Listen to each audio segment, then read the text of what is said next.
Prega. Eu quero passar a palavra agora a uma das figuras pelas quais eu tenho maior admiração, que é o professor Heitor Gorgolino, por sua formação do ITA, pelos cargos que ocupou no mundo acadêmico no Brasil e até por ter sido por 10 anos reitor da Universidade das Nações Unidas em Tóquio. E não foi apenas reitor, posso dizer que ele foi o reitor. Ele que fez aquilo que estava engateando, caminhar de cabeça erguida. E, aliás, por coincidência, eu viajo hoje para lá, porque eu sou membro do conselho da universidade. Professor Gorgolino. Muito bom dia a todos. Muito grato ao senador Cristóvão Buarque por esse convite para participar desse debate. Eu não sei se eu estou atualizado para isso, porque quando a gente passa dos 80, eu já estou com 87, eu já me afastei do trabalho da universidade há alguns anos.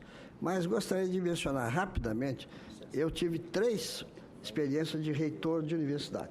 A primeira foi na Universidade Federal de São Carlos, em 1970, ainda na época do governo militar.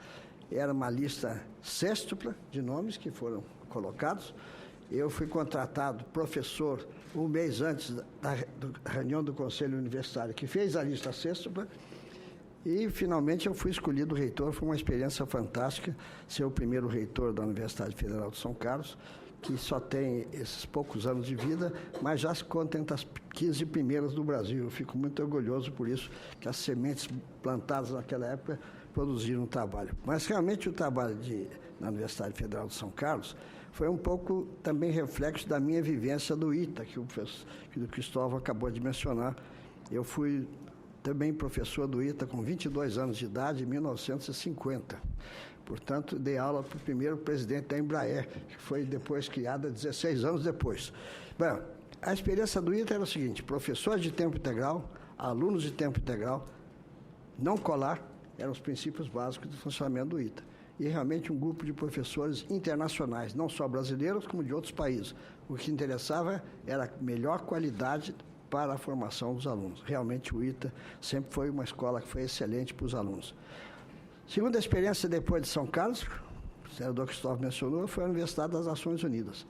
Lá, a escolha do reitor é feita pelo Conselho Universitário da Universidade das Nações Unidas, que tinha na época 24 membros, por uma comissão presidida pelo presidente do Conselho, o representante do secretário-geral das Nações Unidas, o representante do diretor-geral da Unesco e 2 membros do Conselho. Eram 5 pessoas desse comitê, que tinham que fazer uma lista de não menos de 3 e não mais que 5 nomes, do mundo inteiro.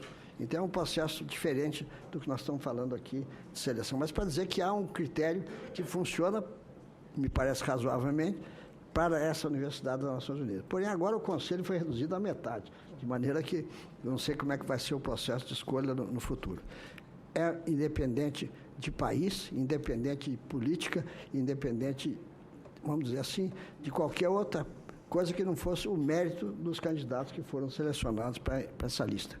Finalmente, a minha terceira experiência foi aqui em Brasília, no Senado Federal. Precisamente eu fui escolhido vice-reitor acadêmico pelo presidente do Senado Federal, na época. Era uma escolha direta, não tinha processo, não tínhamos um conselho. Temos um conselho universitário, mas a indicação do reitor já está no estatuto, é o próprio presidente do Senado.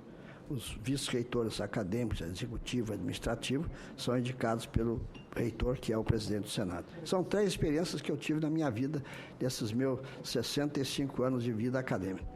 Na verdade, eu acho que é uma boa ideia a lista tríplice. Não vou ser contrário a essa ideia. Acho que foi interessante porque você dá uma opção para o próprio Conselho Universitário e para a comunidade acadêmica escolher 1, 2 ou 3 nomes. Agora, eu acho que eles têm que ser indicados em função do número de votos que obtiveram. 1, 2, 3. E diria que, normalmente, a escolha deve ser do primeiro da lista, que esse é o consenso da comunidade universitária. No passado, isso ocorreu distorções. Houve casos de universidades brasileiras, públicas, federais, que escolheram o nome mais votado, porque ele, precisamente, era da área médica, e o grande número de funcionários do hospital da universidade levou a que ele fosse o primeiro indicado. Então, ele foi escolhido reitor e realmente não estava qualificado para essa função. Isso é um caso que existe concreto no caso brasileiro. Um nome só, o maior número de votos, pode ser a escolha. Eu não estou muito favorável a essa proposta do projeto de lei que está em discussão, que é a eleição paritária 30%, 30%, 30%.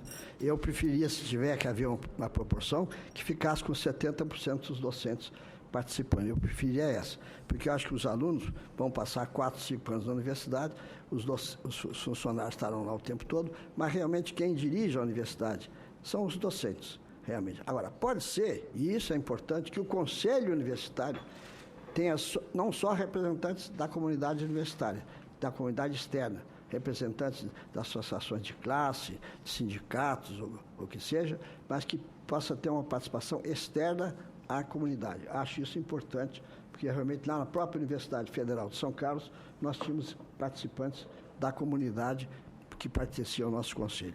Acho que é importante pensar no mérito. Esse é um ponto. Não é só a questão de popularidade. Pode ter um partido apoiando um candidato, mas eu considerei o mérito, esse é o ponto-chave, na minha opinião, para a escolha do reitor. Então, finalmente, eu preferia a Lei 9.192, de dezembro de 95, que ela se aplicasse também aos dirigentes dos institutos federais, que tem uma outra lei que dá essa composição paritária de 33,3%. Que, na minha experiência vivida no Brasil e fora do Brasil, uma participação da comunidade externa é importante, mas o ponto principal deve ser o mérito dos candidatos que vão ser indicados nessa lista. Essa é um pouco a minha opinião, senador Cristóvão. Eu estou afastado da universidade há alguns anos, mas a minha vivência e a minha experiência mostra isso. Obrigado, professor. Eu quero aproveitar para dizer que esse projeto que estamos discutindo não é meu. Eu sou o relator. E a minha ideia é apresentar um substituto. Eu não vou ficar preso ao projeto, que é uma prerrogativa que eu tenho como relator. Quando vier para aqui, aí pode-se até voltar para o anterior, mas a minha ideia não é ficar preso a esse projeto. Eu acho que o assunto é muito mais complexo e exige muito mais reflexão e uma proposta mais consistente. Eu quero, antes de passar a palavra para o professor Paulo, dizer que está presente a Leia, né?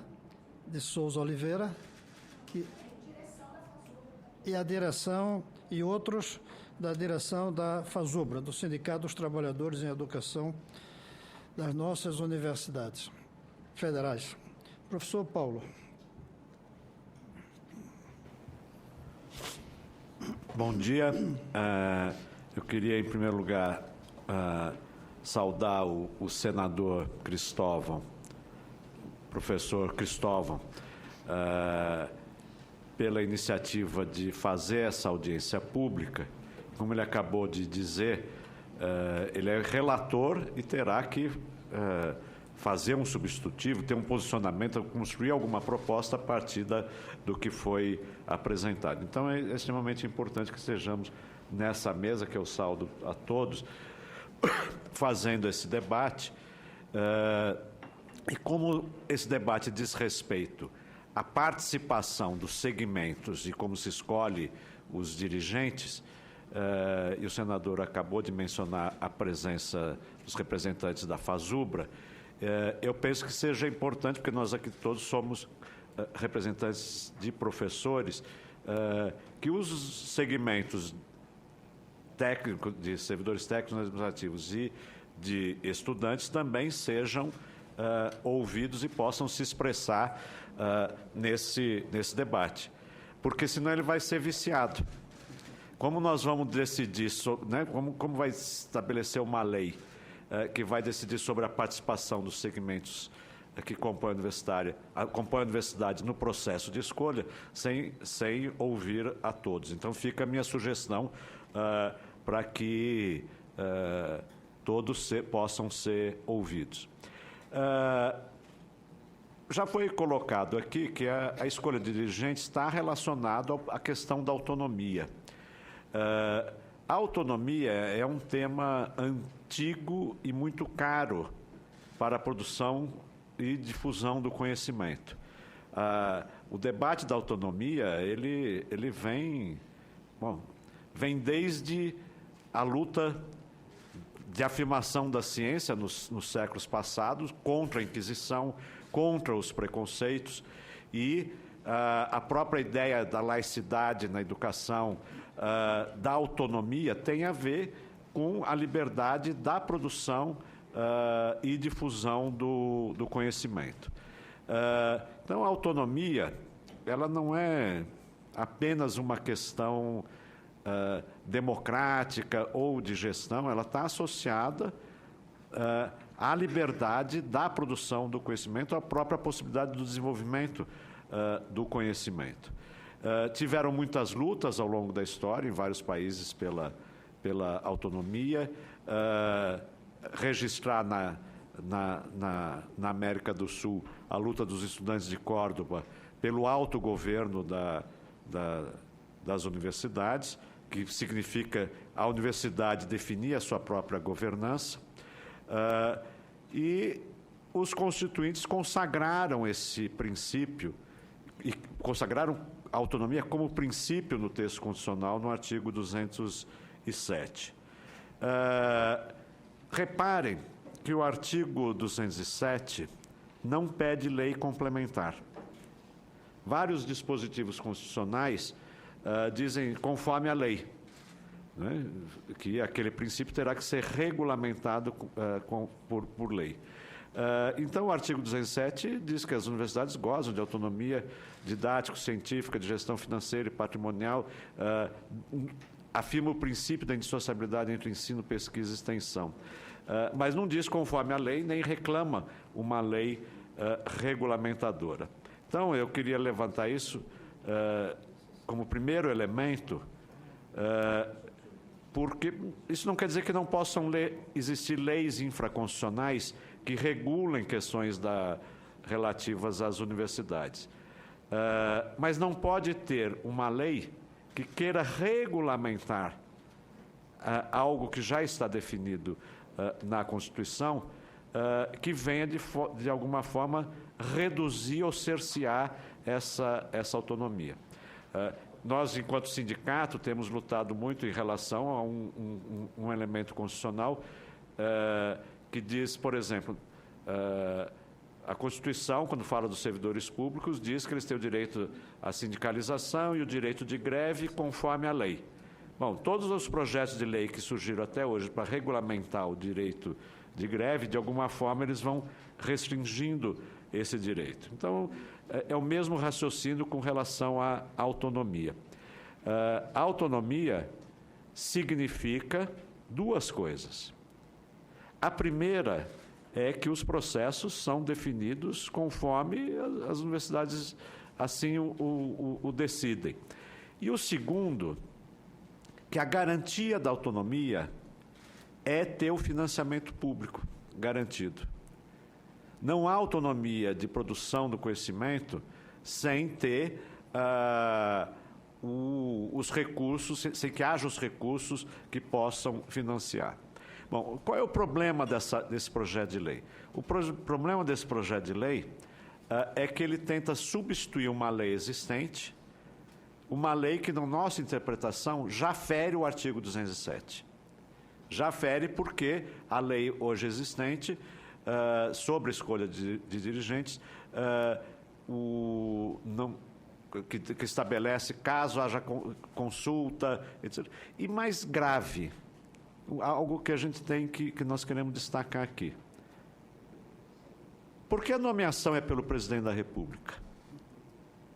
Por que tem lista tríplice? Bom, se tem lista tríplice, bom, seja qual for o processo de escolha, cabe ao presidente da República decidir entre os três que ali foram. Nós já tivemos problemas, na época que Paulo Renato era ministro, na nomeação do reitor da UFRJ, porque ele não escolheu aquele que tinha sido mais indicado pela comunidade, mas ele estava respaldado na lei para fazer isso. Então, o nosso entendimento é que não tem que ter dispositivo legal regulamentando a escolha de dirigentes. E as universidades vão definir. E dentro das universidades podem existir coisas diferentes, porque dentro da universidade também da sua estrutura interna, há diferenciações. Eu quero dar o exemplo da Universidade Federal de Santa Catarina, onde eu trabalho, em que desde a primeira que se teve até agora, recentemente acabamos de ter eleição, as eleições são paritárias. No entanto, dentro da universidade, há unidades em que a eleição não é paritária. Há unidades em que o peso dos professores é 70%.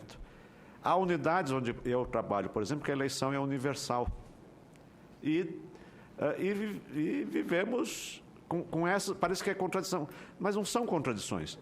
São relações políticas diferentes, que é política mesmo, que se constituíram das correlações de força, dos entendimentos de cada setor, que levou a essas diferenças. E eu acho que as universidades podem e devem ter formas de escolha diferentes, tanto é que tem hoje essas formas diferenciadas. Por fim, para ir concluindo, eu penso, portanto, que não só a escolha de dirigente, mas como a autonomia como um todo não requer regulamentação. A participação da sociedade, ela é importante, mas é preciso entender que a sociedade está presente dentro da universidade. Compreender que o segmento estudantil é aquela parcela da sociedade que está usufruindo daquela prestação de serviço público. Então, ela já está, de alguma forma, presente. Não que não possa ter outros segmentos participando, mas é preciso olhar os estudantes compreendendo que eles são a parcela da sociedade que está ali recebendo aquele serviço.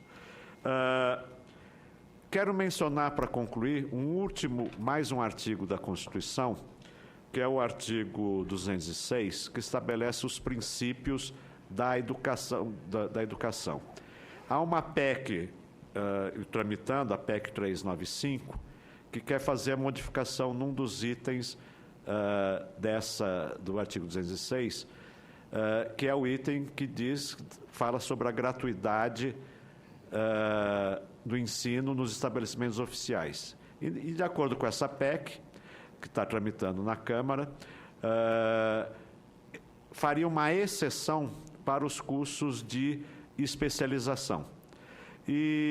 Mas é curioso porque o caput do artigo ele permanece. A educação se baseia nos seguintes princípios, 2 pontos. Aí lá num item vai dizer gratuidade dos estabelecimentos oficiais, exceto para. A hora que você estabelece exceto, você acaba com o princípio. Porque não existe princípio que não cabe exceções em princípio. Eu estou chamando a atenção, no final da minha fala, sobre isso, porque eu penso que é preciso entender, quando se trata das definições legislativas, o que os constituintes estabeleceram. Quando fala da gratuidade nos estabelecimentos oficiais, estabeleceram isso como um princípio. E esse princípio, pela razão de que o conhecimento nos estabelecimentos oficiais ele é público. E essa é a função da universidade pública, a produção e a difusão pública do conhecimento. E, por isso, ela tem que ter uma gestão democrática, autônoma, e acredito, portanto, que não deve ter lei regulamentando a escolha de dirigentes. Desculpe ter passado um pouco.